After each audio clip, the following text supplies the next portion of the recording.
and then so is this our seventh session? We have 2 weeks where we can discuss Socrates, and then 1 week for when Alcibiades breaks in, which we can't do justice to the brilliant and drunk Alcibiades, but we'll discuss him and then spend at least the second hour on the dialogue as a whole, because I'm very keen to compare it to the modern self-understanding, because Socrates represents, for Plato, Socrates represents human self-understanding. He's a paradigm of human self-understanding in a way that is very specifically targeted against the post-philosophical and post-sophistic movement in Athens. So the old laws of decade, actually I will provide a very brief overview of just this point. So let me just pin myself or whatever it is. So this is just to make a simple point with a pen. Okay, so all societies can be called traditional societies because they live on what's passed down, right? So, and in Greek, there's a word nomos, which means written and unwritten law. So it means custom as well as regulations, right? And that every society has this. Gangs of criminals in prison have certain ways that you follow. When you don't, they break your leg or whatever. Yeah? Every society has this. It's a necessity. Now, in all traditional societies, the laws are enforced by supra-human beings, right? Often they're gods or God, right? So in the Greek context, we have the laws that somehow descend from the gods. And Socrates can ask all kinds of odd questions about that, like if we sacrifice and pray to the gods, is that not like us purchasing certain benefits in a kind of mercantile relationship? This is one of his 27 questions in the Euthyphro, and so on. So there's all kinds of difficulties, but that's the fundamental situation. Now, what has happened is, from the traditional situation, is that there has been the discovery of nature, which means an entirely new human possibility, known nowhere else, right? And which has now conquered the entire globe. That there is such a thing as nature, and therefore there's natural science, and that's the correct way to understand things. That now is everyone's understanding. The Chinese government, the Persian government, the Russian government all depend on their knowledge of natural science to extract their resources, to put people in prison, and using AI in China, as we'll have here, we'll catch up soon, and so on.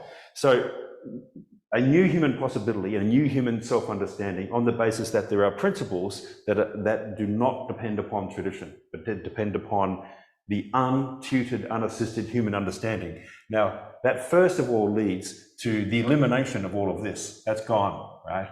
And so that leads to the notion that therefore the truth about the human things is based upon force and speech, persuasion and power, right? And so that means that your ability to understand how to speak persuasively is of extraordinary importance. Now, we've gone through exactly this process in modernity, because the early moderns said, get rid of Plato and Aristotle, the people that come from Socrates. That's the mistake. We need to return to the original discovery of nature, right? So that's what we now call the early moderns. And then the late moderns point out that if the early moderns are right, that nature is the underlying matter measured according to mathematical formulae, then all of our human understanding is quote unquote cultural or construction, and therefore it's just a form of rhetoric. And our word for rhetoric is ideology. Right? What's rationalization and ideology mean an instrumental reason used to justify some other thing. It's not reasoning. Rationalization is the opposite of reason. Yes, ideology means there's no reason possible. the corruption of our understanding means that sometimes people say that person is ideological, and what they mean is they actually have a principle, possibly based upon reason, but that's just a confusion because we're ill-educated. So we have therefore returned to this situation that Phaedrus, Agathon, Eryximachus, and Aristophanes represent. They represent a post-discovery of physics understanding of the law. Now, Aristophanes wants to critique that and return to the law, and Eryximachus and Pausanias want to modify the law in the light of it, but that's their understanding. And Socrates makes a critique,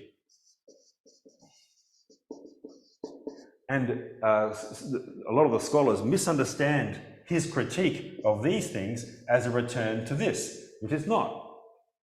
It's an understanding of all of this on an entirely new basis and a critique of that, but it's on the basis of the discovery of nature. Right. Okay, so that's just the simple thing. Okay? So, and the first implication is he has to move through because the first implication of the discovery of nature is there's no such thing as an Olympian God. It's out. It's just fiction. Right? As Aristotle says in Book Lambda, that kind of thing is for the persuasion of the many. Right? Socrates is qualifying that. He's saying if you don't move through the self-understanding of the people in which there are Olympian gods, then you haven't understood human beings. Now, what is an Olympian god? A construction of the poets. Yes, an Olympian god is a construction of the poets. But what Socrates is suggesting is that if you take, for example, you know how there are gods for victory, friendship, eros, right? Which are in a dubious position because there's not an Athenian cult for them. Or just take one of the Olympian gods. So they represent the fact that there is such a thing as, say, beauty or nobility. But it's not in our control. We'd love to have control, which is why we consult the prophetess and we sacrifice the 100 oxen and so on. But we don't have control. And therefore, practical life can be tragic. But these things do have this elusive, uncontrollable existence. Beauty, justice, victory, friendship. Now, if you're the pre-Socratics and you get rid of all that, then you've gotten rid of our access, our constructed access to the genuine human principles. So for Socrates, you have to go back through that fiction as a fiction. And that's going to come up, that's in the center of Socrates' speech here. But just to avoid that misunderstanding, it's Aristophanes who is the conservative, and Socrates is not. Socrates is an entirely sophisticated and quiet revolutionary. Okay. Martin, may I make a quick comment? Yep. You just talked about construction in terms of Greek thinking, and yet at the same time, or in parallel, you critique the construction of modernist thinking. Yes, for exactly the same reason. I'm just finding it difficult to get my head around both of those things. Yeah, so for these people and for these people, so this is pre-Socratic philosophy, what we call, by convenience, pre-Socratic philosophy, and which is devoted to theory. This is not devoted to theory. This is devoted to practice. Our sciences, no matter how sophisticated, abstract particle physics and so on, is devoted to practice and action and power. It's got nothing to do with theory. They are not trying to know entities. There are no entities. There are enormously complicated mathematical formulae about the possible movement of hypothesized entities that have a purely mathematical existence. They're not trying to know. It's in order to develop power, right? And we can show that at length. Pre-Socratic philosophy, they're devoted to knowing because I think there are natural principles, but those natural principles deny the human principles. For example, there's no such thing as justice. It's a human construction, as much as the city wall is a human construction. So the practical side of pre-Socratic philosophy is Rhetoric and Sophistry, both of which teach that all the human things are mere construction. So we have nature, which is inhuman, and the human world, which is construction. That's exactly what the late moderns are teaching. Nature. Now Heidegger is saying that the human things have a ground in what is not only not under our control, but is not made. But it's just so we can discuss the nuance. But overall, all postmoderns subscribe to everything's construction, which is why they want to deconstruct things, right? But they have nothing in the light of which to reconstruct. Now, Socrates' notion is expressed by Aristotle as art, techne,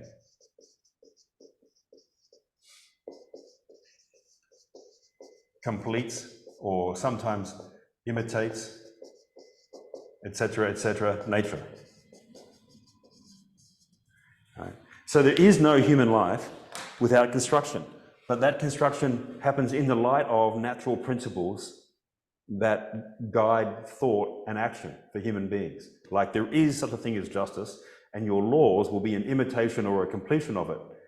In the same way that language is, there's no such thing as a natural language, but we have a natural capacity for language. An enormous amount of arbitrary invention and accidents and so on go into the evolution of a particular language. It's an artifice, but it's an artifice that completes a natural capacity. So that's the Socratic understanding, which is criticized by our science, and that's why our science is always saying, is it nature or nurture? By nature, they mean inhuman, subhuman nature. By nurture, they mean everything's construction.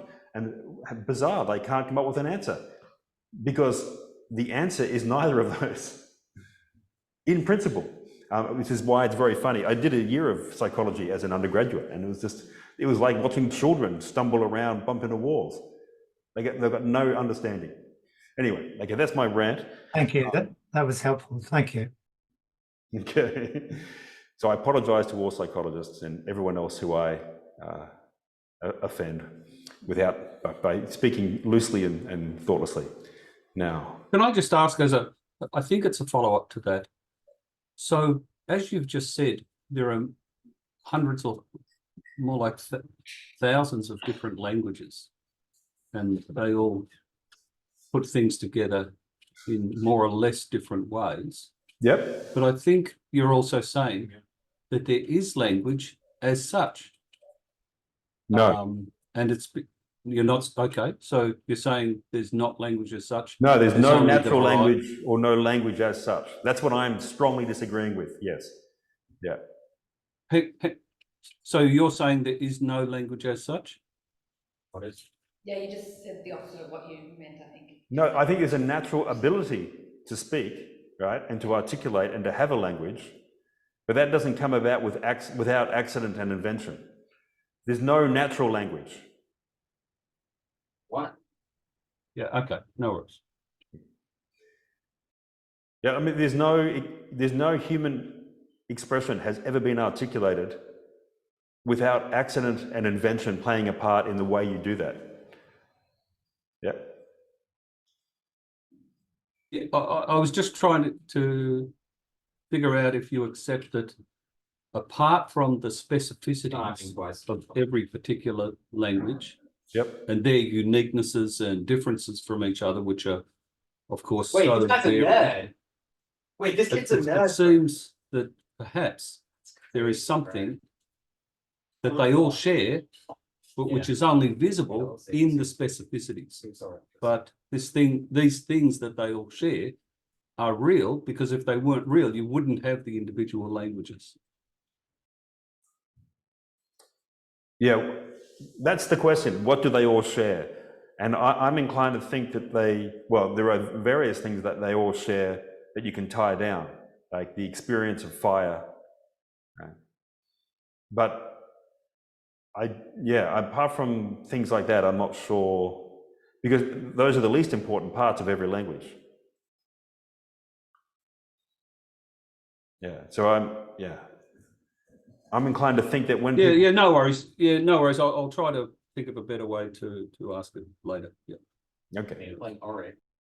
Yeah, I mean, I've stumbled over a very complex area. I just want to make this basic point. So the understanding of nature that Socrates is criticizing is the one that abstracts from specifically human principles. And we saw that in Phaedrus' speech. He says, why is Phaedrus saying Eros is the oldest god? Right? Because he wants to get back behind the Olympian gods. That's not, and he's using oldest god as a kind of metaphor for nature. Right? And then he immediately goes into the practical human affairs in which he judges that you could have the best society, and it isn't army, yes, but he says society as well is one based upon human passion, natural human desire, right? That's like the early moderns, right? And so that's what, without any principle to criticize it, right? And that's exactly like the human moderns, and it has exactly the same flaws as Hobbesianism, right?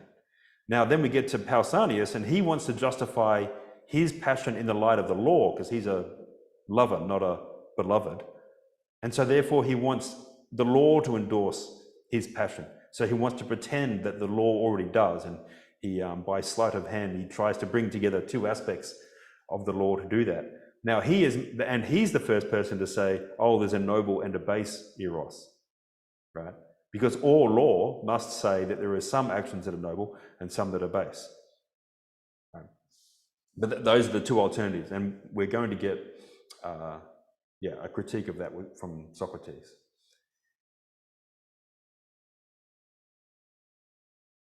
Right. Okay, so I'm just going to pin this again for 2 seconds, just on Socrates' speech. There's no eraser anymore.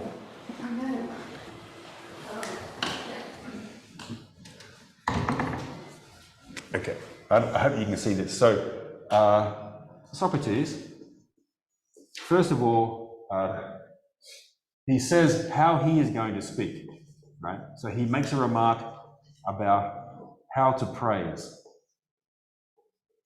Then he discusses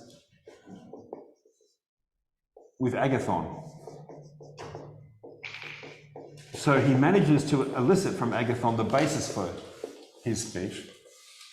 And then having said, okay, I'm going to give you a speech in my understanding of a praise, and then he betrays his promise and he says, in fact, I'll give you the dialogue that I had with Diotima. Thank you.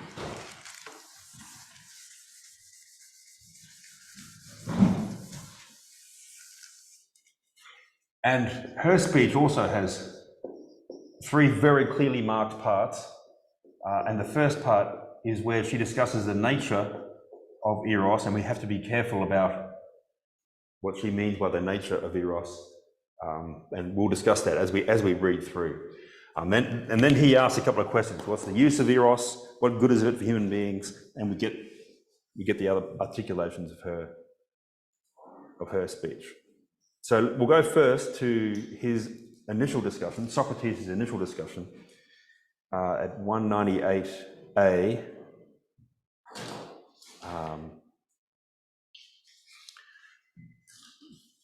At the end of 198a, Socrates says, well, Socrates has said, wasn't I right to be afraid that Agathon would speak so well that I would be ridiculous? And Eryximachus says, you seem to have spoken prophetically that Agathon would speak well, but I don't think you'll be at a loss. And of course, we know in a Platonic dialogue, Socrates will not be at a loss. And then Socrates makes this fake, modest. I'm just going to read you a couple of lines. I just can't resist, from Kenneth Dover, who wrote the Cambridge Green and Gold commentary. At this point, he says, the technique of this dialogue is characteristic of the Platonic Socrates, self-deprecating and self-effacing, disarmingly complimentary, insistent on the need to agree at each step and on the recollection of essential steps, courteous but firm in the rejection of hesitant answers, patient in making each general question clear by taking particular cases, swift and bold in forcing fallacious inferences and assumptions on the collaborator in the dialogue, motivated by the need to prepare the ground for doctrinal exposition, and assisted both by the fallacies which the collaborator has himself committed and by the intellectual paralysis which strikes down the collaborator at any moment of Plato's choosing. Now, the second half is right. That's, Socrates forces a series of false answers and builds on that. That's true. The first part is completely false. It's self-deprecating, self-effacing, as we'll see, because it's amazingly, Agathon has called him hubristic when they first spoke. And this is an amazing example, and we'll read through and we'll see. So Socrates says, "And how, you blessed man," at 198 B1, "am I or anyone else not to be at a loss when I'm to speak after a speech so beautiful and varied has been uttered? And although the rest of the speech wasn't similarly amazing, that ending, how could one not have been stunned by the beauty of its word and phrases?" Okay, so what he's just said is the rest of the speech wasn't very good. The last paragraph, which was almost all in meter, right? That was phrased well. It wasn't true. It wasn't good in any other respect, right? But it's quite funny. So for my part, when I considered that I myself wouldn't be able to say anything nearly as beautiful, I was on the verge of taking off and running away in shame if somehow I could. For the speech reminded me of Gorgias, right, who he criticizes extensively in a dialogue called the Gorgias, so that I simply suffered what Homer describes. I feared that as Agathon brought his speech to a close, he would send the head of dread-speaking Gorgias after my speech, and would, in his speech, turn me dumbstruck to very stone. So, he's obviously making a joke on the similarity between the Gorgon, the head of the Gorgon. If you look upon it, it turns you to stone. And he's also mocking something that's in Agathon's speech in this last paragraph at 197 D to E, which Dover, who knows these things very well, can tell you the 27 different forms of meter into which they fall, which are, I know about 2 or 3, so I can follow what he's saying for some of these lines, but not all of them, because the Greek lyric meters are so complex that there's no paragraph in any Greek text that doesn't have some patterns in it. But there are some of it, it's very clearly, some of it's in iambic trimeter and so on. But he ends that by saying, everyone should follow with tuneful hymn, Eros, sharing in the song Eros sings as he casts his spell over the thought of gods and humans all. Now, Eros is a poet. He's described that, and he, Agathon, is a poet, so he's glorifying himself as the person who hymns a song that charms the thought. So we're guided by poetry, not reason. Just very simply, right? And that's what Socrates is saying in his apparent, it's almost close to being sarcasm in his apparent praise of it for being beautiful, that it's equivalent to being irrational. So he says that just before D, and at that moment, I realized I had made myself laughable, a laughing stock, when I agreed to take my turn with you in celebrating Eros, or love. And when I claimed I was expert in erotic things, in love matters, though in fact I know nothing of this business, nor how one must celebrate anything at all. Now, so that's from their point of view. But then he says, for in my simplicity, I thought one must say true things about whatever is being celebrated. And on this basis, selecting the most beautiful of these truths, set them out as fittingly as possible. So his opinion was, a praise of something is you take the beautiful aspects of a thing and you arrange them beautifully and you leave out the ugly, right? Which is different from thinking that there are no really ugly things, or what is ugly has no force in human affairs. That's not what that is, but it's sometimes mistaken for that. The Greeks in general are sometimes mistaken for people who love what is noble or beautiful because they didn't understand the depths, which is the opposite of the truth. I just make that suggestion. But then part of their rhetoric is to beautify things by ignoring the ugly. So he is now saying that, yeah, that's. Sorry, Martin. Yeah. You speak about ugly and beautiful. Yeah. Could you say a bit more about what the meaning of ugly is in this context? Well, I was actually thinking of, say, someone like Thucydides describing what we would now call, ethnic cleansing amongst the Greeks, just horrible acts of political injustice, and those are the very ugly side of life. And sometimes it looks as if, sometimes people read someone who writes at the same time, like Plato or Sophocles, as if they're poets of pure beauty without a very powerful awareness of that aspect of life, of the horrors, of the wars, and so on. Whereas my suggestion is that, on the contrary, they write about beauty or nobility in the light of those things. But their rhetoric is to, for example, like Xenophon says this explicitly, I will leave out the ugly things. And Strauss, who's a very great reader of Xenophon, points out that in the Anabasis, which is this fantastic adventure where Xenophon goes to the middle of Persia and has to fight his way back out. And the way he describes towns, which you don't make much of when you first read it, but they came to a town that was great and populated and wealthy. And then they came to a town that was great in size, not populated, not wealthy. So it had been sacked and destroyed. He doesn't mention the ugly things. He just mentions, or he mentions so-and-so was brave and modest, so not wise. And things like that. Like that's just a typical thing that Xenophon, and it's something like that in Platonic rhetoric. Yeah. And are we allowed to ask why, or are we just meant to know? We're just meant to know. We're not worthy. Again, Martin. We have to ask. Again, Martin, that explanation is very helpful to me. Thank you.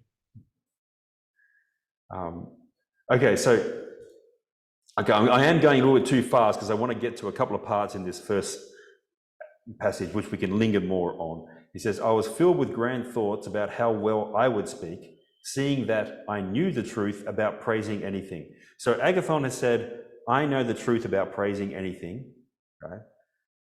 And this is the competing truth, right? And he thought the truth was to select amongst the beautiful things and arrange them fittingly. But this was not, it seems, what it was to praise anything beautifully. It was rather to attribute to the matter at hand the greatest and most beautiful things possible, whether or not they apply. That is, whether or not they're true. So Socrates is saying, you pick from the true things those that are beautiful. And he says, and if they were false, no matter, for it had apparently been prescribed that each of us would not celebrate love, but seem to celebrate him. So now he is saying, all of you have done this, right? All of you have seemed to praise eros or praise love, but what you haven't. What you've done is just taken as many great and beautiful things, noble and good things, and piled them up without any regard for the truth.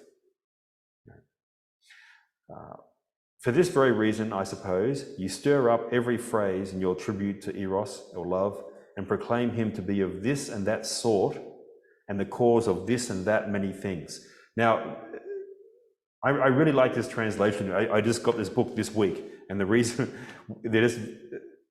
they managed to express in English that's, I think, fairly easy to understand, but they're very precise and they're very good at saying something like, you're saying eros is this sort Whereas you could just glide past that and say what he is or something. And it's very important that they haven't done that, because I've mentioned before that, you know, the apparent Socratic question is, what is something? Which asks after the being of a thing, but asks after the being of a thing as if it's a part, like not being as a whole, but what is this being? Justice or beauty and so on. That's the philosophical question for Socrates. What is sor phrosyne, moderation, and so on. Now, Agathon comes very close to that at the beginning of his speech, and he says, I'm going to tell you, A, what sort of thing, being of what sort, he is the cause of what sorts of things. So what sort, but not the being. And then that's what he does in the speech. He says he has these attributes. He's young, delicate, has a complexion like flowers, and so on, right? We don't get the being. That's because he doesn't want to question the being, because the being is a god. He is making a god, and that depends upon not asking the question of what is it. Now, Socrates is in a complicated position here, though, because you can't ask what is eros, because eros is not a being. It's of something, as we're going to see at length shortly. It's in relation to something. It's like asking, what is the mind? You can't answer that question. The mind is not a thing. If there is a mind and we think things, then the mind is not a being, or we would see all the things that we think through the medium of that distorted thing that it is, right? Which is how we think about it now, neurons and so on. So therefore, he's not going to correct Agathon and say, you haven't asked the fundamental question. He's going to have to develop this broader way of approaching the question using myth and so on, because you can't approach that question directly.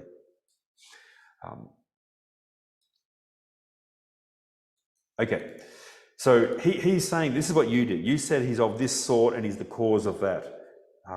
Now, the way Agathon said it was this sort and the cause of that, and the God himself and his works, and his speech has to be understood as the confusion of these two things. Eros is both a desire. He says when Apollo was led by desire and eros, as if that's the same. So eros is a desire, right? And it's the desire for nobility that leads to all the progress in human life, in poetry, in the arts and crafts and so on. That's Agathon. But there's an not articulated distinction between sort of thing and cause of certain things, God works. And Socrates is going to sort that out by proving that there's no such thing as a God, right? That's the next step. Okay, but we have a few intermediate points first. Okay, so you're saying, Socrates is saying at 199a1, so you did this so that he may appear as beautiful and good as possible. And we're going to get this, there's an evolving relation between the beautiful and the good in Socrates' speech, which is not straightforward and doesn't stay the same. It goes through a radical change around 205. So, but we'll mark it. But it's, yeah. Okay, so he may appear as beautiful and good as possible for those, plainly, who have no acquaintance with eros, surely not for those who know. So you spoke for people who don't know in order to seem to praise, not to actually praise. Now, the other speakers had all taken it for granted that we know what eros is. And they describe, Aristophanes, I'll describe its power. Pausanias, I'll describe why it's lawful. Phaedrus, I'll describe why it's the best thing. Right? We just take for granted we know what it is. Socrates is actually asking the what is it question, but he can't provide a direct answer because it's not a thing. Okay. But I really didn't know that this was to be the manner of praise, your manner, and in my ignorance agreed with all of you to take my own turn in offering praise. And then he quotes from this play by Euripides, which he does several times in the Platonic dialogues, the tongue thus promised, but the heart did not. This character in the Hippolytus is giving an oath, gave an oath, and now is going to betray the oath. Okay, so then Socrates says, so farewell to that. I'm no longer going to celebrate, to praise, not in that manner of yours. I wouldn't be able to, which is just obviously false. Not that I'm unwilling to speak. I am willing to speak the truth, but that part of the truth which is beautiful, which we need to keep an eye on. Right? If you wish, and in my own fashion, and not in competition with your speeches, so I don't provoke laughter. Now, who would he provoke laughter from if he spoke like them? Non-rhetorical question. So he says, I won't give a speech in your manner, which just tried to make Eros appear as good and beautiful as possible, because then that would make me laughable. To who? Non-rhetorical question. All of them, to himself. I mean, it would just be hypocritical. Hypocritical? Yeah. Is Socrates really concerned about thinking one thing and saying another?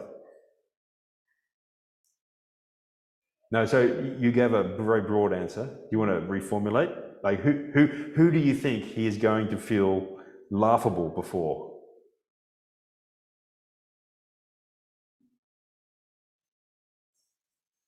You're saying one particular person at this party? No, I'm just, like, he's saying all of them piled up praise of Eros without questioning what Eros is. Yeah. Right? Now, he said, if I proceed like that, I would be someone who provoked laughter. Whose laughter? Who would find that ridiculous? I mean, Aristophanes is always on him. I'm guessing, though. But if he gave a speech that praised Eros as a god, he's talking about the gods, isn't well, Eros at the moment we've assumed Eros is a god as well. Everyone's assumed that it's a human passion as well as a god, and that's a confusion that's going to be immediately settled. But the subject matter, the object of the discussions is Eros, and everyone before them has got it wrong. And then he's wanting to speak in a way that doesn't provoke laughter, that in itself. And he's already disdained the people who have come before him, so he doesn't seem so concerned about them. He's appealing to some sort of higher standard of what is and isn't and how things actually are, which is another way of appealing to the gods. And so he's not wanting to misrepresent what Eros is before the gods and have them laugh at their pathetic attempts to phrase what Eros is. That's I mean, you're insisting on an answer, so I'm trying to provide. And I'm formulating it as I go. Yeah, no, that's a very reasonable thing to say, and I come to a different conclusion. But the first part of your reasoning is identical with the way I was thinking. Like he's saying, obviously, you people are not the standard, right? So, and you said himself, right? And that's what I think, first of all, he himself would find it ridiculous to do what they've done. Because he just told them they're ridiculous. So it's whoever is the smartest person in the room, of an equal intelligence to Socrates, who's going to be Diotima. Sorry? Who may be Diotima? Well, she's not there. He makes her up. Know, but but from a standard that's not there, that's above them. That's the first step, which I think that's very sound. I then think it's like himself. And I'll just make this suggestion. At the beginning of when he talked with Agathon, he made Agathon. He made it look like he provoked Agathon to say, Agathon didn't want to appear mock humble, so he said, "I don't want to. Don't take me to be so confident just because I was confident in front of 10,000 Athenians, right? That's different when you're amongst intelligent people." And Socrates says, well, we were there too. So we're idiots, and therefore you weren't ashamed then, so you're not going to be ashamed now. And Socrates then says, he gets him to admit that he would act shamelessly before anyone, intelligent or unintelligent. I can't recreate this right now, but this is what Socrates is saying. He won't act shamelessly before his own standard. Not them. He doesn't. They're not the standard. He's just revealed that. He's made that very, very clear. So when he says appear ridiculous, I think he's referring to what he thinks is ridiculous. Not that he has to be authentic and not be a hypocrite. So I just don't know if that's because he's always telling lies and. So there we have a genuine distinction between the few and the many, whereas Agathon pretended to it, but he doesn't really have it. He really wants to be admired by the many. I'm not disagreeing at all, but where does Socrates get the wherewithal to set himself up as the standard in this discussion around which presupposes a lot, an existing universe, and then he just comes across as well. He comes across as saying, "Well, I'm it. I'm the standard to which I myself and everyone else ought to aspire." How does he? Yeah. I think we get a good example of why shortly, because when he discusses with Agathon, because the first thing he does after this is say, okay, so if you're willing to have me speak selectively the truth, right? And he says, Phaedrus, can I first discuss with Agathon? So it's not on the basis of him laying down certain propositions the way Agathon did. Like, first of all, you have to talk about how you'll speak and then speak.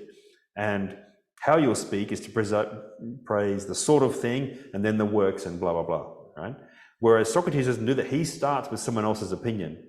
And if he can show that whatever opinion you start from, so in this dialogue, he starts with Agathon's opinions, which he says were mine until I was about 30 years of age. We'll come to that shortly. But so if he can start here and in the Euthyphro with Euthyphro's opinions, and in the Republic with Glaucon and Adeimantus' opinion, and if he can start with anyone's opinions and then lead to his same conclusion, then he's, as far as he knows, he's right. And he's going to compare philosophy to right opinion. It's based on opinion because we have to start with our and others' opinions, but it's incorrigible. It's not refutable. The fact that our opinions lead to the same point, which is that there are these 3 or 4 principles that we don't know fully that are already governing our life, and philosophy is the attempt to fully understand the whole within which they have a part. Now, if whoever you talk with, that can't be refuted, then it's not knowledge, that's not wisdom, but it's an opinion that appears to be right. And that I think is the best we have, according to this view, as we'll see shortly. Yes? I mean, it's an opinion that appears to be right because it answers the question, and Socrates is the only one who even asks the question or insists on it being answered. Yes. So he's defining what truth is. But if in discourse, though, yes, Agathon's free to provide different answers, or well, not really. If it's the toreti is the question. I mean, if he says, I mean, yes, Agathon said that was the question too, but then didn't answer it, and Socrates will. So Agathon had left in confusion whether Eros is a god or a human passion. Yeah. Right. That's the first thing that gets demolished in this conversation.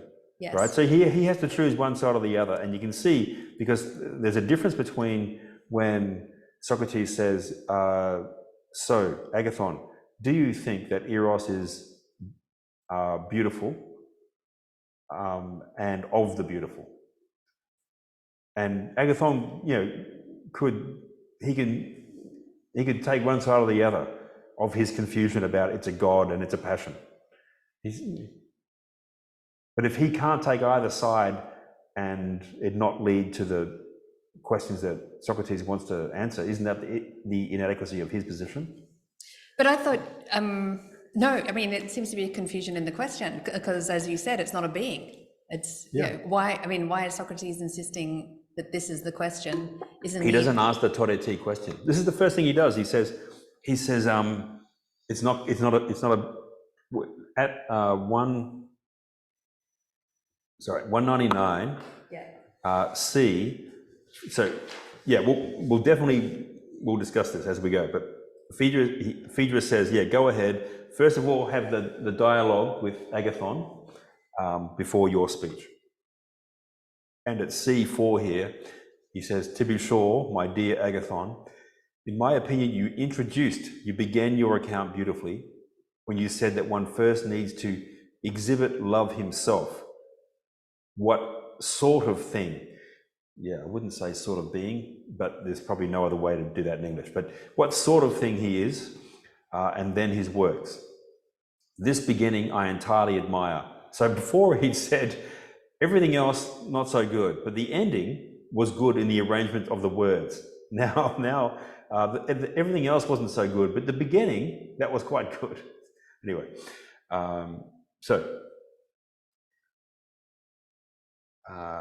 tell me this too, at D1. Is love of such a sort as to be love of something or of nothing? Now here, there's just a small grammatical thing. Am I still? Okay. So in English, we have a preposition of, which, you know, the Greeks have all their nouns and pronouns and adjectives have a case, and the genitive case is usually translated of, because the genitive case can mean possession. But it can also mean origin.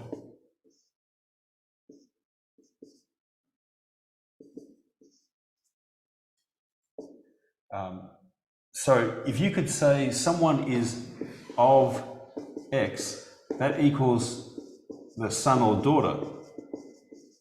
They come from that person, right? Or they, and also, it can also mean, it also goes with certain like verbs of desire, touch. So you could say of X, and that means to desire or to have an eros for X. So all of this has the same case, just the same word ending in Greek. And that's, otherwise this is kind of hard to make sense of. I know that's like, that wasn't entirely helpful, but just, where is this? Yeah, so, and this is important to just elucidate this passage. He says at D1, is love of such a sort, that is love the sort of thing, right, as to be love of something or of nothing? That is, yeah, is eros and eros for someone or something? And the something here could be someone, right? You have to make a choice, and they've translated as something, but it could be someone.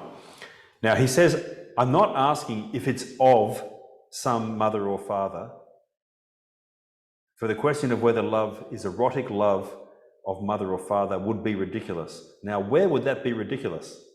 It would be ridiculous in a comedy, like Aristophanes makes fun of incest all the time, right?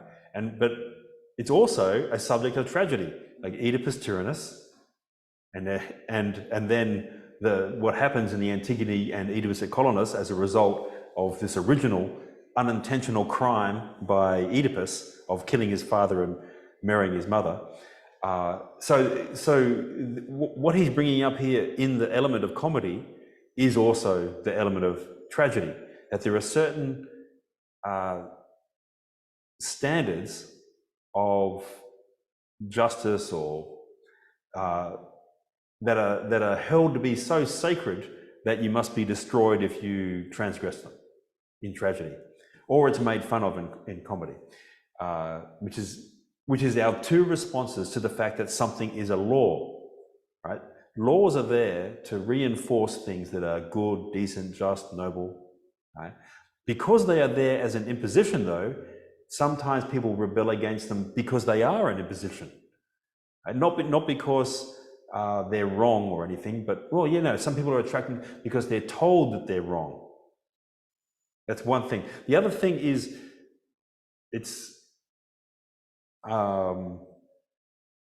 yeah, ridiculous is a funny way to describe that. But anyway, we don't have to linger on that particular point. But just as if I was asking about this thing itself, Father, right? Is the Father father of someone, so it's that same genitive, or not? Surely you would tell me, if you wanted to answer me, that the Father is father of a son or daughter. So we have in father and mother terms that refer to something that is in relation to and can't be understood without that. Yeah. Okay. So Agathon agrees. Then isn't it also like that for the mother? Okay, so Agathon doesn't want to agree anymore. He says he agreed to that as well, right? And that's when someone's becoming reluctant, sometimes the person reporting the conversation says they agreed to that. And sometimes they say, eventually he agreed to that. And so there must have been further conviction, because the person can see the roadblock that's coming and they're starting to try and dig their heels in and not be pushed towards the roadblock. Okay, so at E, Socrates says, then continue to answer a little more so that you may better understand what I want. If I were to, yeah, so he hasn't even revealed what he wants, but if I were to ask, what about this? In the case of a brother, with respect to the very thing itself that he is he the brother of someone or not? Agathon says that he was. That is, of a brother or sister. He agreed. Okay, so then we've done these familial relations, which is an extremely eccentric thing to do when you're talking about eros, and he's alluded to the comic and therefore the tragic background to that. Right? And so in the law there is a good and bad eros, but now we're going to talk about the nature of eros. That's different. Okay, so then he says. Try then, he said, to tell about love or eros as well. Is eros, or is love of nothing or of something? Does it have a inherently relational character, or is it a thing? So he could now say, Kirsten, it's a god, right? He could stand his ground on that. And he would be in difficulty, one kind of difficulty, but he takes the other side of the fork and says, no, it's of something, of course. It's an eros for something. But that means it's no longer a thing. And that was the tension within his speech. Eros is a thing, that is a god, and the passion that we all know. And in fact, it's the passion ultimately for fame. That was his main understanding of eros. Eros for the beautiful things. The noble things, the famous things. Okay. Sorry. Yeah. I've just lost that aspect where if it's not an intrinsically relational thing, then it's not a thing. Is that it's not a. Could you just repeat? I was just trying to get those threads, and then I just lost it at the last second. These options in terms of, well, yeah, so it could have been a god. I was trying to relate it to Agathon because I think his speech expresses a confusion between eros is a god, a being, an independent being who is beautiful and noble and good and happy. He's the happiest. He's the most beautiful. So and he has these attributes that Agathon describes, and eros is also a passion that certain people have for doing things that are admired, and that led to the invention of the arts and the invention of poetry. Agathon doesn't decide. And Agathon, yeah, he presents both without sorting that out. Right. And if eros is something that is intrinsically relational, then it's not a being. It's a passion that anyone could have, rather than an independent being that lives on Olympus. Yeah. Thank you. Sorry. Yeah. No. probably wasn't making that at all.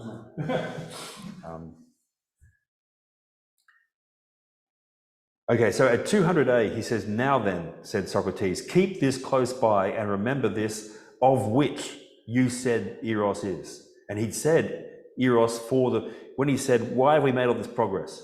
Because of Eros of the beautiful, because there can be no Eros of the ugly, right? That's what he said. Now he's saying, he hasn't mentioned beauty, he's saying just keep it in mind, right? And tell me this much, whether love desires that of which he is the love or not. Now, Agathon had said, I can quickly give you a reference, I think.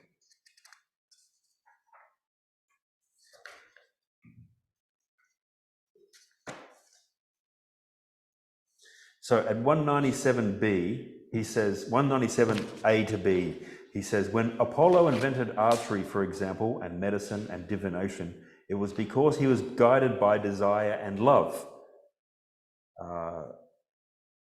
So there's a couple of places where he says desire and love for the noble.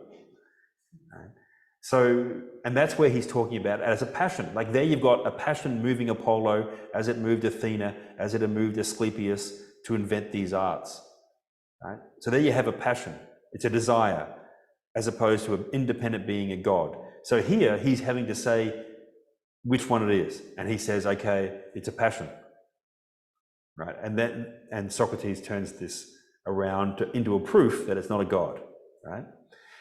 So he says at the very bottom of this page, 200a, so desire, having that which he both desires and loves or has an eros for, while he desires and loves, or not having it.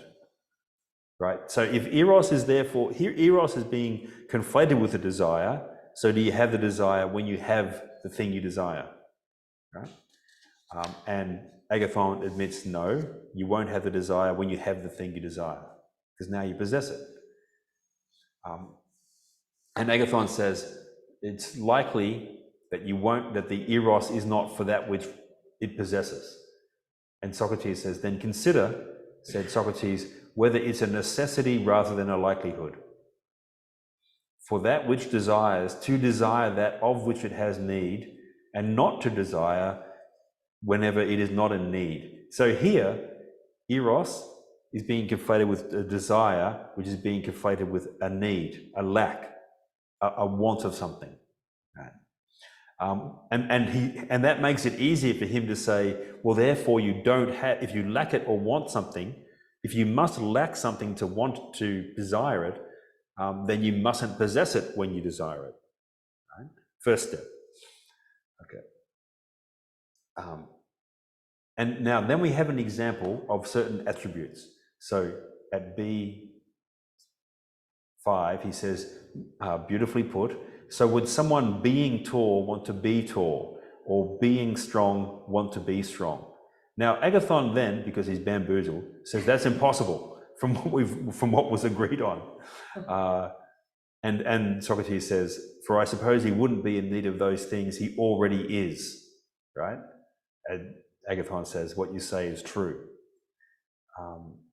Now, he uses the same examples, strength, these human attributes of the body, right? Strength, height, health, and then he makes the qualification that Agathon was too bamboozled to make just then, which is that at D1, just before D1, he says, like if someone objects at like about C6 or 7, being healthy, I also want to be healthy, and being wealthy, also want to be wealthy, and I desire the things I have, right? We would tell him, you, human, right? So this is the anthrope, it's the vocative, it's a term of address, and it's just like, yeah, I don't know, mate, I don't know, it's not like guner or aner, a man or a woman in the full sense. It's just like, dude, bro, you, bro, possessing wealth and health and strength. also want to possess those things in the future, since at the present moment, at least, you have them, whether you want to or not. So now we've moved, we've brought in the essential aspect of human life, that we're in time, right? Therefore, consider whenever you say, I desire things that are present, whether you are saying anything but this: I want the things now present also to be present in time to come. Okay. And Aristodemus said Agathon gave his assent. Now, yeah, that means he's been forced into it over some period of time. At that point, Socrates said, isn't it the case then that for someone to want these things to be preserved for him and be present in time to come is to love that which is not yet ready to hand for him and which he doesn't have? And Agathon says, of course. Does that make sense? No, Because? because we've just established that you can want something that you do have and they're present at hand.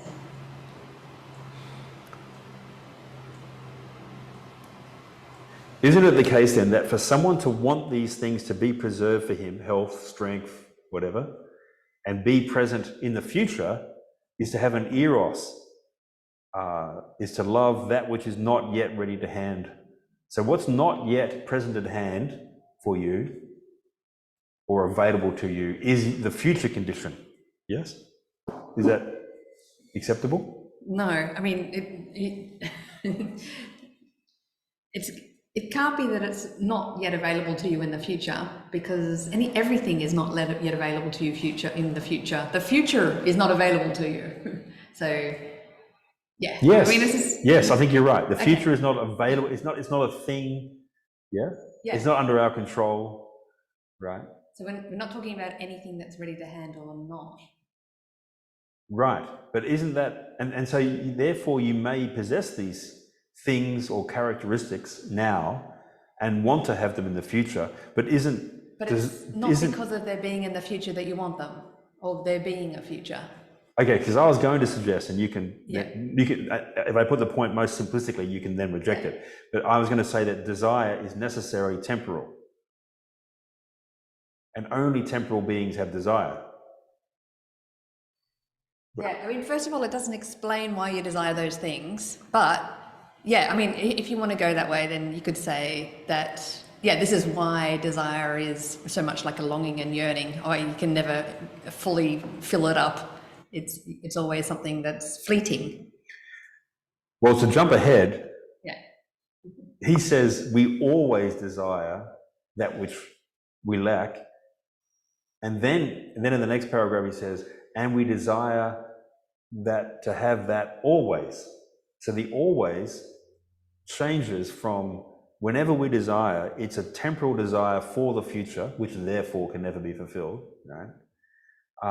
And that transmutes itself into a desire to be always, to be immortal, right? Which may not be a clear self-understanding in human life. Right? So, or you could just refute any notion of time and just concentrate on the ever fleeting moment, and that it's not present or perfect or future. It just is, and it's having now, and so must continue. And I'm healthy now and want to have my health. And now that I'm healthy, I don't stop wanting to be healthy and therefore start doing unhealthy things. Yeah. So this notion of this temporal aspect to it in the future almost seems to sort of pass over that, or it seems to assume, or at least not discuss, almost a separate question about like existence and being, and that all we ever are is right at this particular moment. And so just because I love my wife, it doesn't mean I'm going to stop loving her. It's I want to love her. It's not so much loving her yesterday or tomorrow. It's just I love her now, and now is all I have. And so it continues. yes. I wonder if even that has a sense of the future, though. The now continues, Yeah. But in terms of having it, and then but this discussion is framed of, well, if we have it, then we don't love it anymore because we only love what we don't have. So if I love my wife now, it means I don't have to love her tomorrow. That it just seems to be it doesn't quite match up with how things actually are. Yeah. So I wonder if sorry, go on. Isn't it that you married her a desire for her in the future? So the difference between, sorry to use you as an example, but the difference between, meeting someone and wanting to desiring to be with them today, and marrying someone, like you are hoping to keep that desire, meet that desire in the future, that person that you desire today will be there in the future. I mean, I think that's what marriage is. Like, I think it's not that's any kind of stability that we want or security that we want. You get a job, you don't get a job for this paycheck, you want that in the future. You're trying to protect that desire for what your paycheck will get you on an ongoing basis, not just today or this paycheck. Thank you. I think I don't disagree with any of that. I think where I was trying to intersect with it all was this notion about what we love. We love what we don't have, and that if we have it, we can't love it, which is, I think, an aspect of some of what was being discussed just earlier. And I was trying to hone in on that notion of, if you have it, you can only have what you don't. You can only love what you don't have. You can only desire what you don't have, and once you have it, then the desire stops. That's sort of just. Yeah. You're right. I mean, I disagree with that, but I think that you acknowledge, in doing anything for your future, eating properly today, you have the desire to be healthy in the future. So even though you have health now, you are anything that you do now for the long term is hoping to meet a desire in the future. But I don't think it means that you can't desire something. Do you know what I mean? Like, Okay, so you is still there, want to desire that. Sorry, Trish. You're right. No, I hope I'm making sense. Yeah, no, in both of the way you were discussing this, is it possible that we can say there is a distinction between possessing what you desire and that desire for the possession in the future? For example, with the simple one like health, there is a difference between, what goes into thinking about it and planning it and being self-disciplined in this respect and not in that respect. That's different from your current enjoyment today of the degree of health that you have. So therefore, yeah, there's the gratification, happiness, admiration that you're with someone now, as well as a desire and those things are very slightly different in character. So we've got a brilliant explanation here for why we desire the things that we have, or why there is still a longing for the things which we possess because of time. But yes. But we don't have an explanation for why we love those things. We don't, and we're not going to get that for a few pages, because he's trying to establish with Agathon. So first he starts now with he's tried to establish, first of all, desire is it's a relation to what we want and what we need, right? Which puts it into time, right? Now, it's a relation to this word, the beautiful or the noble. Right? Well, where is?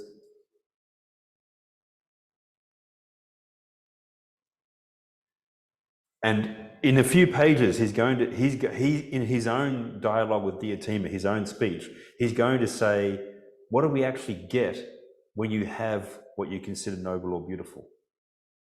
And he can't answer. But we'll come to that, because that's the key question. Like, A, what do we fundamentally desire? B, what would we have if we got what we desired?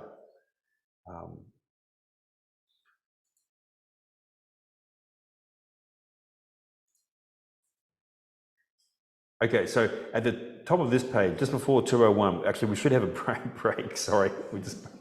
He says, okay, let's sum up our agreement on what's been said. Is love of anything else but, first, of certain things, and we haven't yet discussed what that is, and second, of those things, the need for which is present. So what is present is the need, not the object of the need. Now he says, now given this, recollect what you were claiming in your speech love or eros was of. If you wish, I'll remind you, for I think you were saying something like this: the affairs of the gods were put in order through love of beautiful things or noble things, for there could not be a love of ugly things. Weren't you speaking in some such way? And Agathon says, yes, I did say that. And he says, and you speak very reasonably, my comrade, declared Socrates. And if this is the case, would love be anything else but love of beauty, not ugliness? So eros is eros of the beautiful, not the ugly, which is exactly what Agathon said. Now at B, he says, now it's been agreed, hasn't it, that one loves that which one is in need of and does not have. Yes, therefore love is in need of and does not have beauty. And Agathon says it's a necessity. No, what kind of necessity? Because we've just seen that someone could be beautiful and long to be beautiful in the future, but he's forgotten that. So he's confused, right? Which is, if someone like Socrates was, sticking you with pins like this, it's easy to become confused. But, okay. What about this?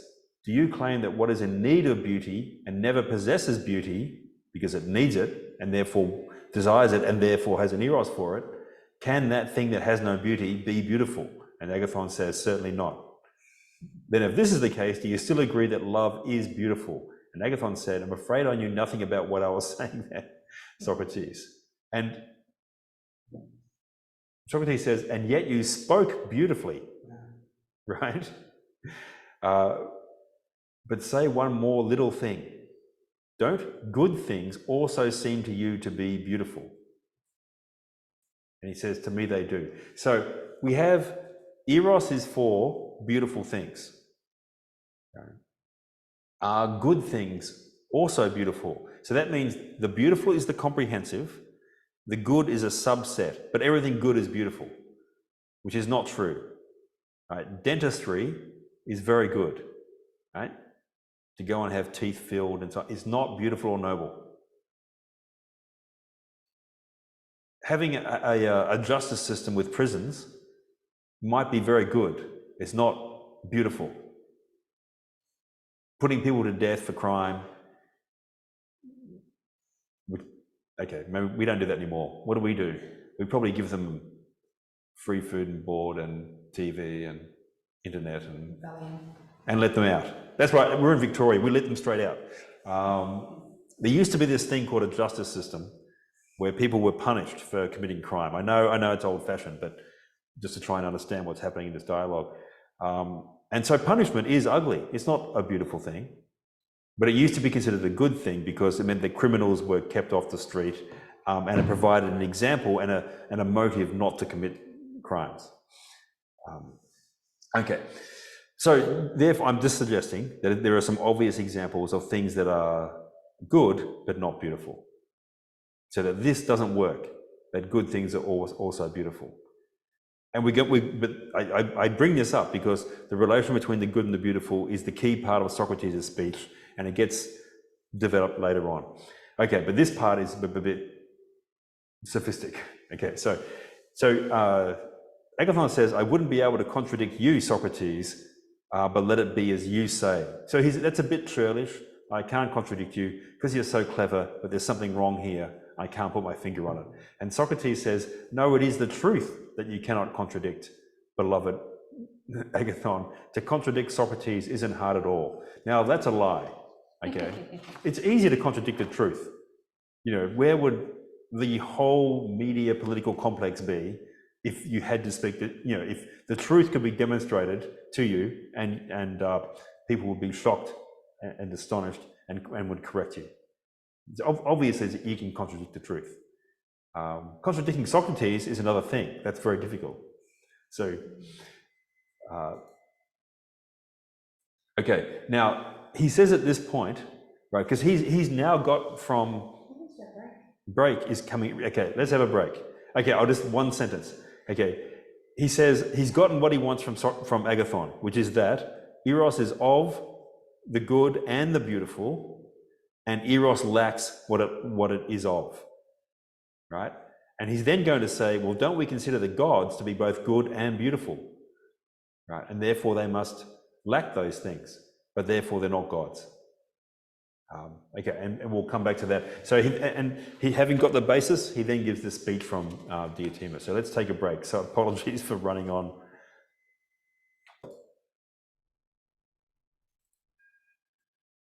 Okay, so Socrates, he's discussed how you should praise anything. Then he's elicited some assertions from Agathon, and then he betrays his promise exactly as he predicted by quoting the Euripides character who betrays their promise, because he doesn't give a speech. He instead says, I'm going to tell you the speech I heard once from, and this is at D2 on page 35, at 201 D2. D1. I'll read this paragraph, because this paragraph has some helpful guidance. For now, I'll let you go while I recount the speech about love I once heard from Diotima. And the footnote is going to duly tell us that, Diotima is, honoured by or honouring Zeus. A Mantinean woman, Mantinea, it's very close to the word for divination. And it turns out she's a prophetess, right? So she's a foreign woman, a woman and a prophetess, right? Who was wise in these and many other matters. She was wise. Now, he's going to say through her mouth later that philosophy is between wisdom and ignorance. So her speech includes conclusions that you could only know if you were, I'm suggesting, could be completely rejected, but you could only know if you were wise, and that he does not believe.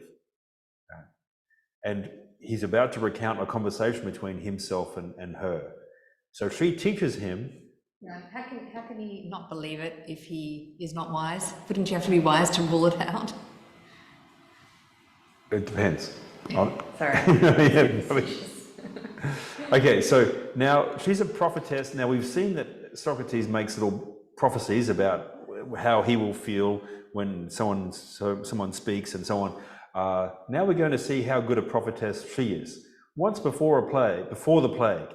So the plague at Athens in 430 was completely destructive, and it was brought about. This is the second time that the Spartans had invaded Attica, and the Athenians. Attica is the general district in which Athens is the capital, and instead of fighting the Spartans, they brought all the farmers and their household goods into the city, and the Spartans, ravaged a lot of the farms, burnt down a lot of things, but the Athenians lost very few people. So the next year they did it a second time, and that's when the plague broke out, and it killed 1/5 of the population. It killed Pericles, their greatest statesman, who may well have led them to win the war or get out of it early, and so on and so forth. So it was a disaster. Now, so once before the plague of 430, when the Athenians had sacrifices performed, she brought about a postponement of the disease for 10 years. So that's 440. Now, if the plague had happened at 440 BC, the city would not have been crowded with all of the population of Attica. It would have been massively less destructive, and it wouldn't be part of this war which sets them off on this very bad footing. So that may not be the most beneficial prophecy of all time, right? But it does helpfully give us a date. If that's 440, Socrates is born in 470. So Socrates is saying he's about 30 years old when he had this conversation with Diotima. Right. Okay, so now I'll try to take you, okay, sorry. Yeah. And she's also the one who taught me love matters, the things pertaining to eros. Now, I'll try to take you, or I'll try to take all of you through what she used to say. And they say she used to say because it's this progressive form of the verb. So it's clearly they've had conversations more than once, right? Starting from what Agathon and I agreed to, and I'll do it on my own to the best of my ability. So he's saying, I agree with Agathon, right? So Agathon, as you explained, I must first go through love himself, who he is and what sort he is. And that's what I'm saying is the confusion of Agathon's speech. It's who he is, a god, an independent being, and what sort of thing it is, which is a desire of a certain kind. So, but he's going to work out this contradiction, right? And then his works, then what it causes. Now, it seems to me easiest to go through it all as the stranger woman. The word for foreigner can be the word for the person with whom you have a guest friend relationship with. Stranger, guest friend, yeah, foreigner, all the same word. Okay, by asking questions. For I was saying very nearly the same sorts of things to her that Agathon just now said to me, that love is a great God and was amongst the beautiful things. Now, 58. Partitive, not objective genitive, following Schleiermacher, the great German translator of the early 19th century. I actually think it's the objective genitive. I think he's saying, I agree with you, Agathon. Love is a great God, and love was directed towards beautiful things. But they're saying love is not only a great God, but is also amongst the things that are beautiful. Now, both could be true. Both could be true, but both could be intended. Okay. She refuted me with the same arguments I used to refute him, and showed that by my own account, love was neither beautiful nor good. So if you identify eros or love with a desire, and you identify desire with a lack or a need, then you can pretend to show that if you desire what's beautiful and good, it means you don't possess what's beautiful and good. And so he says his response was to this refutation was, Diotima, what do you mean? Is love therefore ugly and bad? And she said, well, she says, hold your tongue in this translation, but don't blaspheme, right? Or do you suppose that it's necessary that whatever isn't beautiful is ugly? And he says, of course I do. Now, what happens in this speech frequently is that he will have Diotima make a proposition. Isn't there something in between beauty and ugly? Like, does something have to be binary, beautiful or ugly? And then she'll give an example, and the example is wisdom and ignorance. And it's not a random example, it's the primary example for the relation of beauty and ugliness, or whatever it is. And we have this later on with what's good. And then her first example is, well, why do we only call some people lovers? And she says, what about poetry? We only call some people poets. And these examples are always the key to understanding the first thing, okay, without pointing that out. I suggest this now, and we'll come back to this. So, okay, so she's going to say it isn't binary between being beautiful and ugly, and her example of something that's not binary is wisdom and ignorance. Right? And she says, haven't you perceived there is something in between? And this phrase, in between, is going to become important because he's going to define eros as an in-between thing. That comes up in the next page or two. Okay, so, but first of all, wisdom and ignorance. Isn't there something in between? And this is defined at 202a5, where she says, don't you see that to opine rightly, to have the correct opinion about something? So it's in between wisdom and ignorance. It's not ignorance because you're actually hitting upon the truth somehow, but you're not able to give an account because it's an opinion. Right? And this is what okay, now, so right opinion is in between knowing or intelligence and ignorance or wisdom. And so, let me just see.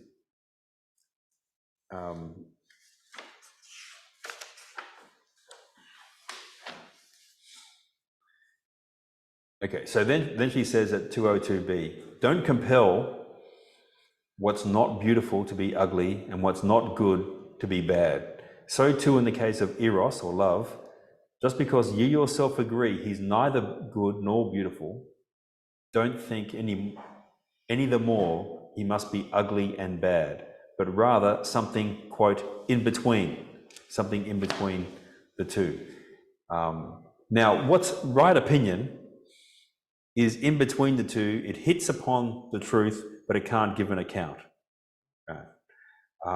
Which means it's in contact with the truth, but it's not fully articulated, not fully known. Right? Now, he's going to discuss philosophy as being in between wisdom and ignorance as well.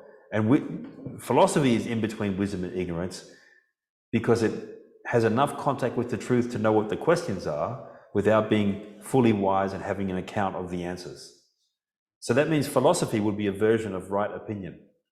And this is what I was suggesting before. If Socrates can speak to anyone, Diotima, Agathon, Euthyphro, Glaucon, and so on, if he can speak to anyone and get them to say there are these principles, like say beauty, nobility, justice, profit, which are guiding our action, which we're in touch with. We hit upon the truth in some way to some degree, but we can't give a full account of them, then philosophy is necessary. And it's possible because we're in touch with the truth. So therefore, philosophy is a kind of right opinion. That's the first suggestion. Okay, so then over the page, Socrates says, and yet he's agreed by everyone to be a great god, and he has Diotima. So this is why he's putting this in Diotima's mouth. Is that by people who don't know or those who know, right? So only people who have no knowledge would say that Eros is a god. Socrates says, but everyone, surely. And she says with a laugh, laughter is not common in Platonic dialogues. There's 2 occasions on average per dialogue. There was once before where Aristophanes laughed, and there's here. She says, laughing, and how, Socrates, would he be agreed to be a great god by those who claim he's not even a god? And he has himself say to this fictional character, who's that? And he has her say, you are one and I'm another. Right? The very person who's just said Eros is a great god, she is saying, thinks that he's not a god, which is why they translate the next phrase as, and speaking out, I cried. Maybe they should have said, I cried out. Anyway, how can you say that? And she said, it's easy. Come, tell me, don't you claim that all the goods are happy and beautiful? Or would you dare deny? Would you dare? Being daring enough to say something is very different from thinking something true. Right? Would you dare deny that any of the gods is both beautiful and happy? And he says, by Zeus, I would not dare say that, whatever my private thoughts are about the gods. So then, don't you call those who possess good and beautiful things happy? Good and beautiful things make you happy. That's going to come up for question shortly. Right? Entirely so. But in fact, you've agreed that through need, lack, want of good and beautiful things, love or eros desires the very things of which he is in need. And Socrates said, I did agree. How then could one who has no share in beautiful and good things be a god? And he says, in no way. Then don't you see that you too don't regard love as a god? And then he says, then what would love be? A mortal, which he says, not in the least. But then what? Just as before, in between mortal and immortal. So we've had so far beautiful and good and their opposites, ugly and bad. Is there something in between those two things? And then the example was wisdom and ignorance. And then we get to mortal and immortal. Now, I contend that there's no in-between. This is a little bit like pregnancy, right? There's no in-between state for mortal and immortal.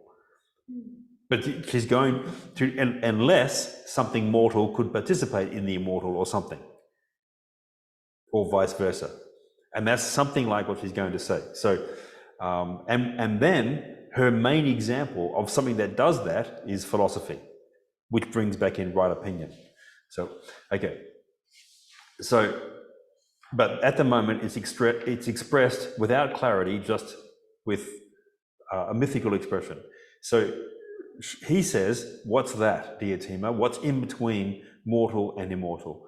And she says, a great daimon. Daimon is the the Greek pronunciation. We probably should pronounce this demon. A great demon, Socrates, for everything demonic or daimonic is between God and mortal.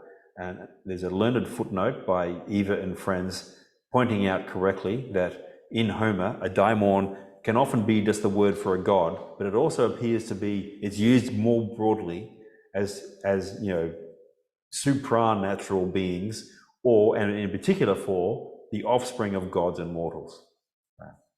Plenty of them. Yeah, there are plenty of them in Homer.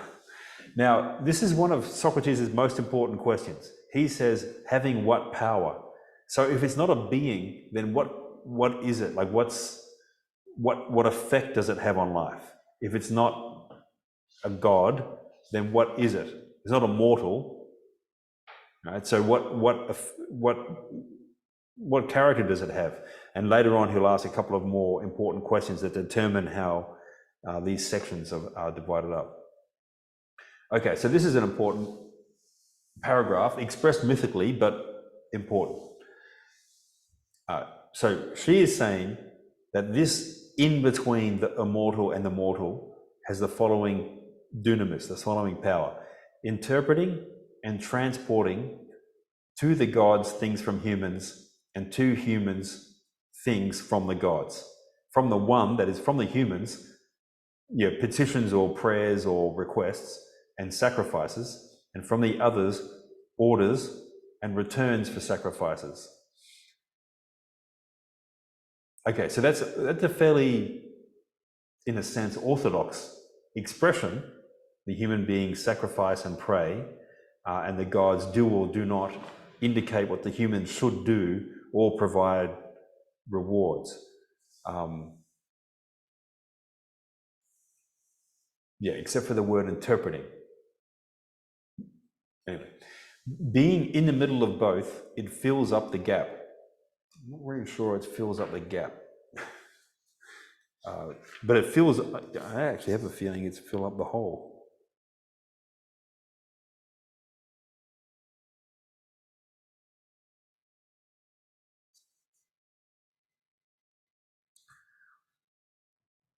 Being in the middle, it fills up both, so that the whole itself is bound to itself. Yeah, so being in the middle, both mortal and immortal, it fills up both and makes it a whole, right? So that the whole itself is bound together with itself. So there is only a whole when you have mortal and immortal, and there's some kind of, there's that difference, but B, there's some kind of openness of the one to the other. Okay. There's not just undifferentiated unity. Okay. Through it, the whole art of divination also proceeds, and the art of priests who deal with sacrifices as well as rites and spells and all divining and wizardry. Now, frequently, philosophy is compared to these activities, divination and so on. And I mentioned previously that when he talks about the whole in the Republic, he uses the language of divination. He says, I divine that the whole, the principle of the all, or the whole, or the idea of the good, so he uses the same phrases for the whole, I divine that it's of such and such character. I don't know it, I can't prove it, I can't discuss it, right? I infer it from our other experiences and the unity of our experience and so on. And so that's why he compares it to, these religious activities, because they all speak about the whole, but differently from him. So a god with a human does not mix, meaning that there are no demons or daimons in the normal sense, which is the result of a human and a god mingling, right? So he's redefined. So he starts with a fairly traditional articulation and then starts to define the traditional articulation out of existence. And that leaves us with his articulation. So a god doesn't mix with a human, but through the daimonic, that is, the daimonic is not therefore these beings that were born from a god and a human. The daimonic is prior. The daimonic is the whole, or our openness to the whole in some way. Through the daimonic, there occurs all intercourse and conversation of gods with humans, both when they're awake and when they're asleep. Now, if you look at that, you could think when they're awake, so that's a divination, perhaps even a priestess like Diotima, and when they're asleep, because some people have divinations when they're asleep. It's going to come back in later in his less traditional understanding. And while the one who is wise in such things is a daimonic man, while one who is wise about anything else in certain arts or handicrafts is mechanical. So there are two kinds of wisdom. You can have knowledge of a part, right? So you could have the art, and there's this you could have the art of making shoes, of generalship, of constructing wind turbines, whatever it is. There are very particular arts and sciences that do have reliable knowledge of a certain aspect of the whole. But then there's our understanding of the whole within which all of these things should fit. Someone who is wise in the whole is daimonic, but that would be wisdom. That wouldn't be philosophy, right? And he's going to endorse philosophy and not wisdom. But if you were to be wise, you would understand the part that everything plays in the whole, and the whole as a whole, as it's bound together by itself. I don't know if that's going to be suggested, that wisdom is impossible. But he gives you a picture or an image or a myth of what wisdom would be in order to endorse the approach to wisdom or philosophy. So if you were wise, you would be daimonic. You would understand that which binds the whole together as a whole, as opposed to being wise in a part. And then he says, now these daimons, are many and of great variety, and one of them is eros. But that means the whole is held together not just by eros. So if eros is the longing openness to understand that binds together the whole as a whole, it's not the only orientation to the whole that allows that to occur. Which almost sounds like Heidegger saying, your sense of the whole as a whole can come in love or in boredom and 15 other moods. Sorry? Martin, yes.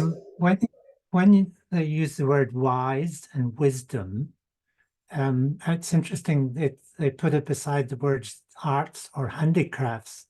My understanding of wise, as I'm doing this reading, is associated with the skill of the arts and handicrafts rather than a more kind of esoteric understanding of wisdom. So that's the first point.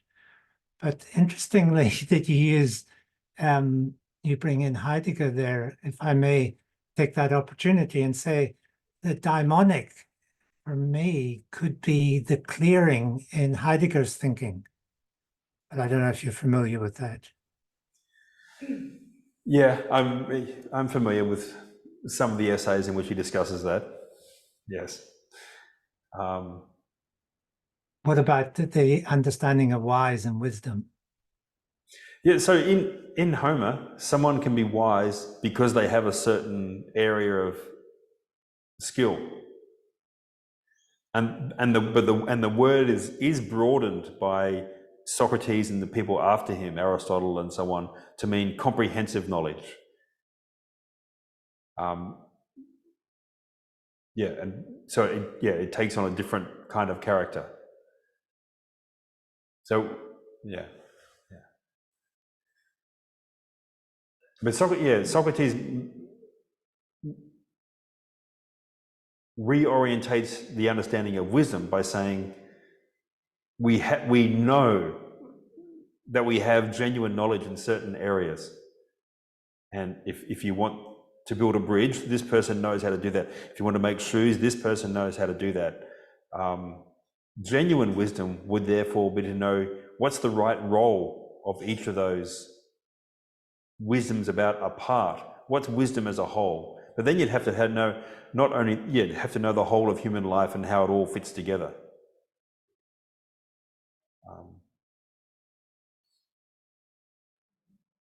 Now, so somehow eros is an example of that which makes the whole a whole.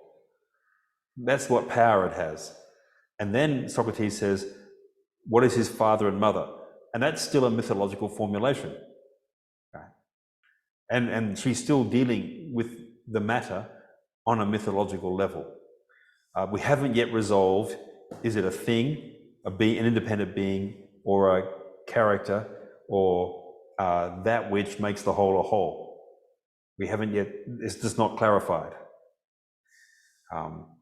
Now, then she tells this lovely myth, which I'll just pick out a couple of details from. So she says, it's rather long to go through. Nevertheless, I'll tell you, when Aphrodite was born, all the other gods were at the get-together. I don't know why that don't just say feast. Anyway, they were at the get-together, including these two characters. One, poros, resource, right? When anyone's perplexed in the Platonic dialogues, because they're talking with Socrates, they're in aporia. They have no poros. They have no way forward, no resources to continue to argue for what they want to argue for. But this is resource, son of cunning. And when they had feasted, poverty arrived. Now this is curious. What's the Aphrodite refers to sex, and everyone's been linking Aphrodite except for Agathon, right? Everyone's been linking Aphrodite and Eros. Now Aristophanes is the first person to say, well, Eryximachus broadens Eros to everything. Everything has an Eros, a kind of atomic Eros. And Aristophanes insists that Eros can't be reduced to Aphrodite, right? But that they associate the two. Whereas here, when Aphrodite was born, it's not that Eros was born from Aphrodite or some such close relation. It's just this temporal coincidence. Now, okay, so at this feast, poverty arrives after the feast, begging, as well she might, with festivities going on, and she hung around the doors. Now, Eros gets drunk, poverty lies with poverty lies with resource. So resource gets drunk, goes into the garden, falls asleep, poverty lies with resource and conceives Eros. So Eros, longing, is the begotten from the cleverness of want or poverty. Yeah. So poverty has within herself a certain kind of resource. Right? So what we have in a myth is you take apart two elements of something in order to explain the whole. The whole is an understanding lack, an intelligent lack, and that's characterized mythologically as the mingling of resource and lack because of the cunning of lack. Okay, so now she says at C2, that's why love, Eros, was born an attendant and servant of Aphrodite, since he was begotten during her birthday. No other direct relation, right? Next part of the sentence, and he's also by nature a lover of beauty, since Aphrodite is beautiful. But that's not a direct relation, right? In the way that it had been conceived beforehand. Okay, so to begin with. This is the characterization of Eros. He's always poor and far from being tender and beautiful, as the many suppose. That was Agathon's. So he's saying, Agathon, you have the opinions of the many. That Eros is itself tender and beautiful, is instead tough and dried out, shoeless and homeless. Homeless is the key word, right? It doesn't have an oikos or a home. Now, what Agathon's poetry had done is to make the human beings feel at home in the world. I'll just give you the reference.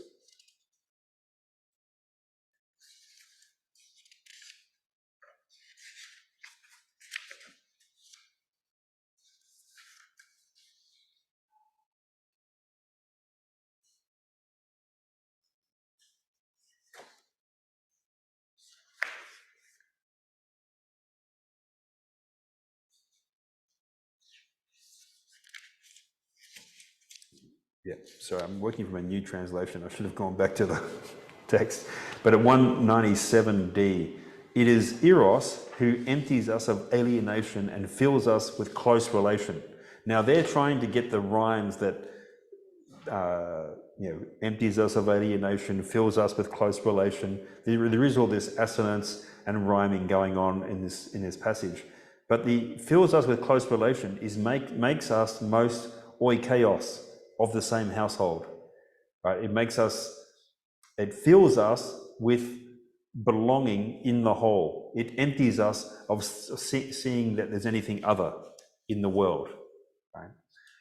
It makes us at home in the world. That's what poetry does. It makes us at home in the world. Eros is homeless, but comfortable with being homeless, right? The last line of the dialogue, Socrates goes home to rest. He doesn't go home. That's not the center of his life. He goes home to rest. Okay. So always stretched out on the ground and without blankets, lying down in doorways like poverty, and on roads in the open air, having his mother's nature, right? Always dwelling ever with need. But then again, in keeping with his father, he plots to ensnare what is beautiful and good. Well, that's what his mother just did. Yeah.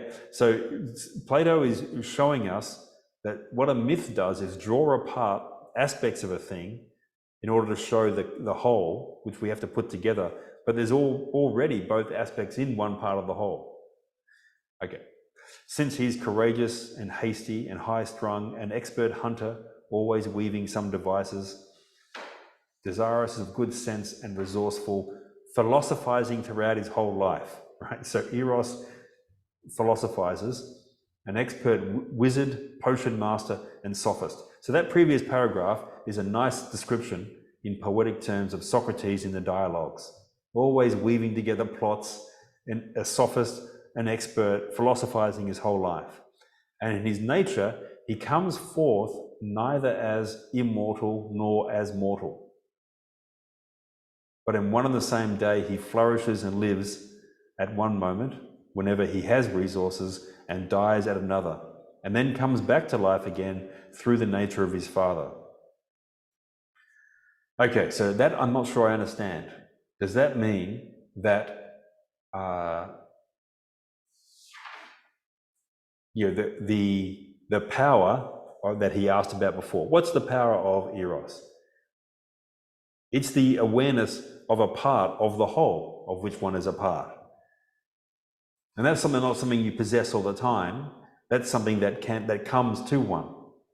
Right? Is that what he means by flourishing and dying? And is it immortal and immortal? Because if there is a structure of the whole that you can participate in, it is illuminated for you in different ways, in different aspects, to different degrees.